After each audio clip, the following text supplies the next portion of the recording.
आज वाशिम जिल्हा आमचं सर्वात मोठं मार्केट पाटणी चौक, इथं सर्व विकले जाते। त्यासाठी मी माझ्या किडण्या घेऊन वाशिममध्ये आलेलो। माझ्या किडण्याची किंमत स्वतःची 60,000 रुपये, माझ्या पत्नीची किंमत 40,000 रुपये किडनीची, आणि माझ्या मुलाची किंमत 20,000 रुपये किडनीची, आणि माझ्या लायना मुलाची किंमत 10,000 रुपये ठेवलेली आहे। मी आज या किडण्या घेऊन पाटणी चौकात आलेलो की माझ्यावर कर्ज आहे, ते कर्ज नील झालं पाहिजे। त्यासाठी माझ्याकडे पैसे नाहीत, मी माल विकून बसलो। सरकारने कर्ज माफ करू असं सांगितलं होतं, पण आता येळेवर सरकारनं शेवटच्या तोंडी मार्चच्या 31 तारखेला अजित पवारांनी सांगितले की तुम्ही तुमचं कर्ज भरा। आम्ही आमचं कर्ज भरणार कुठून? आमच्याकडे पैसे नाहीत, आम्ही आमच्या किडण्या विकून आम्ही कर्ज भरायला तयार आहे। आमच्या किडण्या घ्याव, जो आमच्या किडनीला भाव लागेल त्या भावात आमच्या किडण्या घ्याव आणि आमचं कर्ज माफ करावं।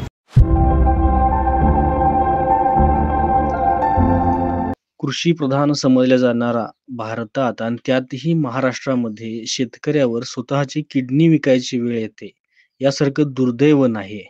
आणि हे उदाहरण समोर आले।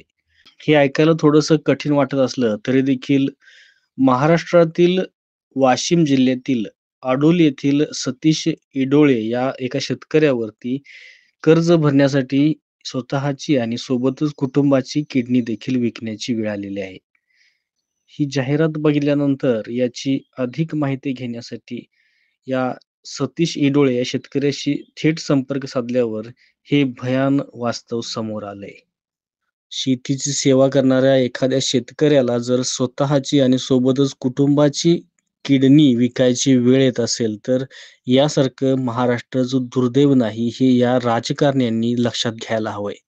दिलेल्या आश्वासनांची पूर्तता करणं, कर्जमाफी असेल, शेतकऱ्याला हमीभाव असेल, याविषयी दिलेला शब्द पाळणं हे जर राजकारण्यांना जमत नसेल तर यासारखं मोठं दुर्दैव महाराष्ट्राचं नाही आहे हे मात्र नक्की।